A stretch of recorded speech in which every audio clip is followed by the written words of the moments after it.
I've been monitoring the trial, and the latest witness that the prosecution presented si NBI Director Atty. Matibag.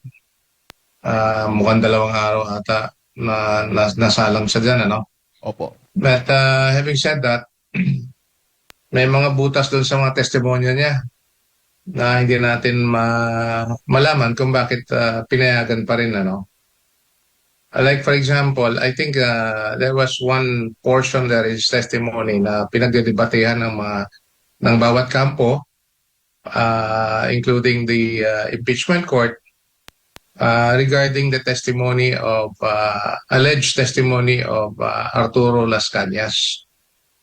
Ang hindi po natin maintindihan kung bakit pinayagan pa na yung mga pinagsasabi sa affidavit ni Arturo Las Cañas, pinayagan to get into the records of the case. Kasi nga, as objected to by the defense, hindi lang hearsay ang sinabi, Pero sa akin palagi, hindi lang po hearsay yan. Hearsay twice detached. Mga 2 beses mahigit naging hearsay. Bakit po?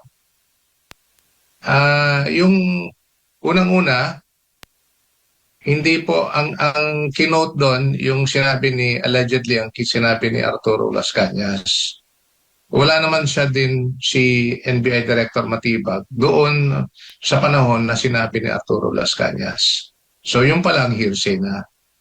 Pangalawa, normally ang hearsay pala, nakarinig ka ng sinabi ng isang tao. And then you testify that in court. So that's hearsay. Ito, twice detached kasi hindi nga niya narinig si Arturo Las Cañas na nagsabi ng mga ganong salita. And pinagbasihan nila doon sa isang statement na hindi naman notarized, hindi naman pinarmado, allegedly by the affiant Arturo Las Cañas. So doon pa lang po, doon sa mga bagay-bagay na yan, it's a little bit alarming to even consider those testimonies in an impeachment court. Kasi hindi yan pinapayagan sa ordinaryong kaso sa korte po. Opo, attorney, mismo nga nabanggit yan na umamin si NBI Director Matibag na nakabase lamang po doon siya sa mga napanood niya mga balita at nabasa po niya mga balita hinggil nga po dito sa mga investigasyon o ito nga mga pahayag ni VP Sara. Pero isa po sa mga sinabi po niya, nung sabihin po ni Director Matibag na betrayal of public trust has already been consummated, hindi ba ito isang paghatol na mismo, attorney, tila paghatol sa isyong dapat pang pagdidesisyonan ng impeachment court? Yun po ang opinion ni NBI Director Matibag, na consummated na daw yung paglabag ng betrayal of public trust. But that being said, it's actually up to the impeachment court to decide on the matter. Kasi nga, siya na mismo ang nagsasabi na pagdating sa term betrayal of public trust, hindi po yan basihan for them to proceed to investigate.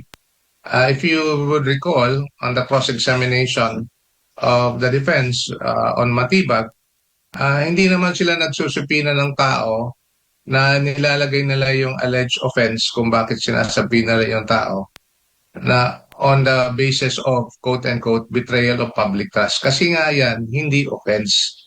So, if you make that conclusion, especially in an impeachment court, you're actually persuading the court that there was already a consummation of an offense, when in fact you are not there to make an opinion. You are there to testify based on your personal knowledge.